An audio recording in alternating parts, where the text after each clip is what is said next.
Imagine a city held captive by an unknown figure, a shadow in the night, a man who has never been identified. In the late 60s, the city of San Francisco was gripped by a wave of fear. A predator lurked in its shadows, one who left a chilling signature at his crime scenes, taunting the police and the public alike with a series of cryptic messages. This is the mystery of the Zodiac Killer, an infamous case that to this day remains unsolved. The Zodiac Killer's reign of terror spanned several years. His victims were seemingly random, his methods unpredictable. Yet, his most unsettling trait was his communication. He sent letters to newspapers, coded messages filled with strange symbols. These letters were not just to claim responsibility for his actions, but to mock the authorities by revealing they were always one step behind. This case has fascinated and intrigued true crime enthusiasts for over 5 decades. Its allure lies not just in the gruesome and shocking nature of the crimes, but also in the enigma of the Zodiac Killer himself. His identity remains unknown, his cryptic messages, for the most part, undeciphered. The case is a complex puzzle that has yet to be pieced together. Despite the numerous theories and suspects that have surfaced over the years, the true identity of the Zodiac Killer remains shrouded in mystery. Is he still out there? Or has he vanished into the annals of criminal history, leaving behind a chilling legacy of fear and unanswered questions?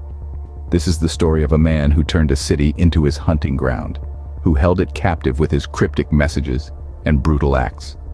A man who, despite the best efforts of law enforcement and the passage of time, has managed to remain a faceless figure, a specter in the dark. Welcome to the chilling tale of the Zodiac Killer. Our story begins on the night of December 20th, 1968. A chill in the air and the promise of Christmas cheer soon to be overshadowed by an event that would send shockwaves through the community of Vallejo, California. It was on this night that Betty Lou Jensen and David Faraday, 2 young high school students, would meet their unfortunate end, marking the beginning of a chilling saga that would later come to be associated with the infamous Zodiac Killer. Betty Lou, a vivacious 16-year-old, and David, a 17-year-old known for his kind heart, were out on their first date, a rite of passage for many teenagers. The couple had plans to attend a Christmas concert at Hogan High School, but decided to stop at a local lover's lane, an isolated spot on Lake Herman Road. It was here that their lives were tragically cut short. When the police arrived at the scene, they found a horrifying sight. Both teenagers had been shot. Betty Lou, found a few feet from the car, had been hit 5 times. David was discovered still in the car, slumped over the steering wheel with a single bullet wound to his head. It was a scene that left authorities baffled and a community reeling in shock. The initial police investigation was intensive. Detectives followed every lead, every possible motive. But despite their best efforts, the case quickly turned cold. There were no witnesses, no clear suspects. The brutal and seemingly random nature of the attack left investigators with more questions than answers. The one thing they did know, this was no ordinary crime. In the months that followed, the case of Betty Lou Jensen and David Faraday would fade from the headlines, replaced by other news. But the memory of that horrific night would continue to haunt the community of Vallejo, leaving an indelible mark on its history. Little did anyone know this was just the beginning. As time would reveal, the chilling episode on Lake Herman Road was the opening act of a macabre play, the first known victims of an enigma who would later be known as the infamous Zodiac Killer. 7 months later, a terrifying letter arrived at the San Francisco Chronicle. This unassuming envelope, postmarked from the city itself, held within it a chilling message that would mark the beginning of an unparalleled chapter in the annals of true crime. The sender, unknown and faceless, was the person responsible for a series of brutal murders that had already sent shockwaves through the city. He called himself Zodiac, a name that would soon send shivers down the spine of every reader of the San Francisco Chronicle, and indeed anyone who followed the news across the United States. The letters were not just confessions, they were a sinister game, a macabre puzzle wrapped in a riddle. Interspersed within the handwritten notes were coded messages, or ciphers, a series of symbols and characters that promised, upon decoding, to reveal the identity of this merciless killer. These cryptic ciphers were more than just letters. They were a direct challenge to the public and the police. Zodiac was not only confessing to his heinous crimes, but he was also taunting those who sought to unmask him. It was as though he was reveling in the fear and panic he was causing, feeding off the terror that gripped the city. And the public? They were caught in a whirlwind of fear, curiosity, and morbid fascination. Every new letter, every new cipher only served to fuel this growing obsession. The media, the police, amateur detectives, and everyday citizens all were drawn into Zodiac's twisted game, each attempting to crack the code and unmask the man behind the murders. But with each passing day, the Zodiac killer remained a specter, a faceless terror hiding behind cryptic messages and a self-assigned moniker. His letters became his voice, his medium to engage with a city held hostage by fear. He was no longer just a killer, he was a terror that communicated. The Zodiac's reign of terror was far from over. After the first known victims, David Faraday and Betty Lou Jensen, the elusive murderer didn't stop, striking fear into the heart of the city. The next victims were reportedly a young couple, Darlene Ferrin and Mike Mageau, found in a lover's lane at Blue Rock Springs Park. Ferrin didn't survive the attack, while Mageau managed to pull through, providing a detailed description of the assailant. The month of September in 1969 brought another gruesome discovery. A college student, Brian Hartnell, and his girlfriend Cecilia Shepard were stabbed multiple times while enjoying a picnic at Lake Berryessa.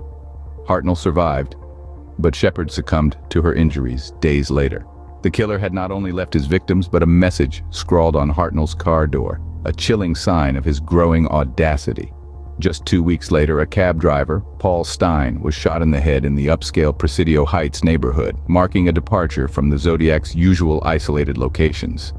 This murder led to the release of a composite sketch, but it brought the investigators no closer to apprehending the Zodiac.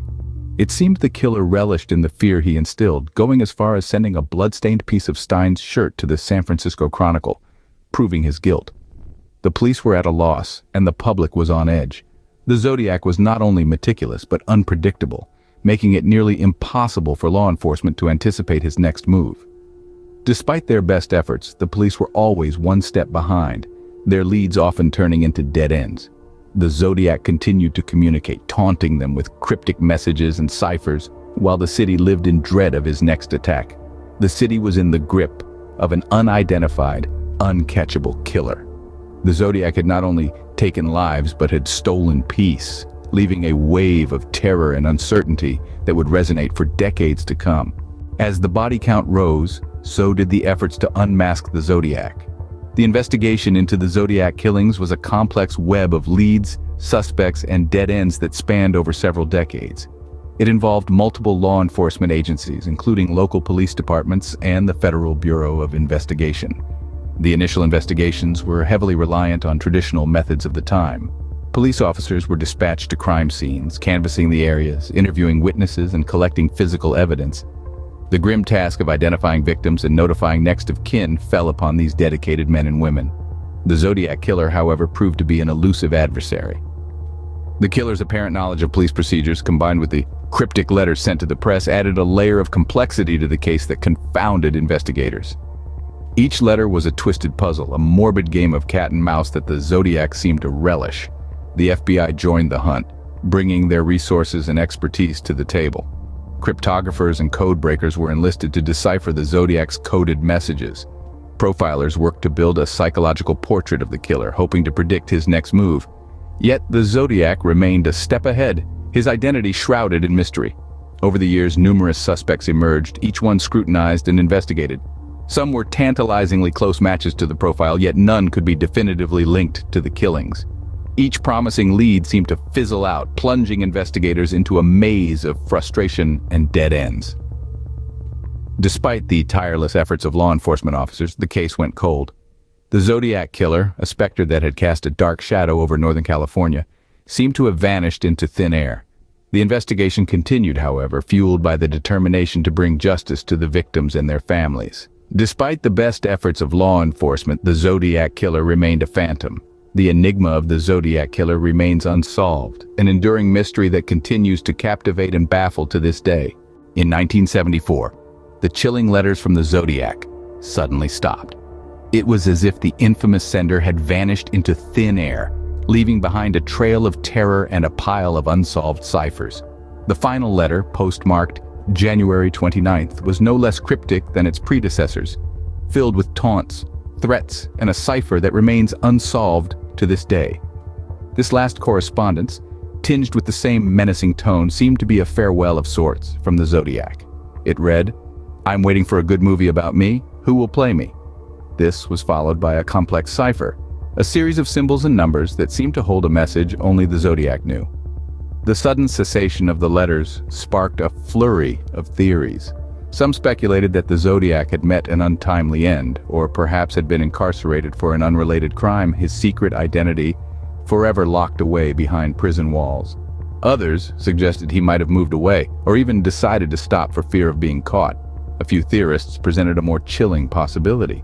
What if the Zodiac had simply grown bored, his thirst for notoriety quenched by the media frenzy he'd stirred up? Or worse, what if he'd continued his reign of terror elsewhere, under a new name, a new symbol, leaving a fresh trail of victims and a new set of cryptic ciphers?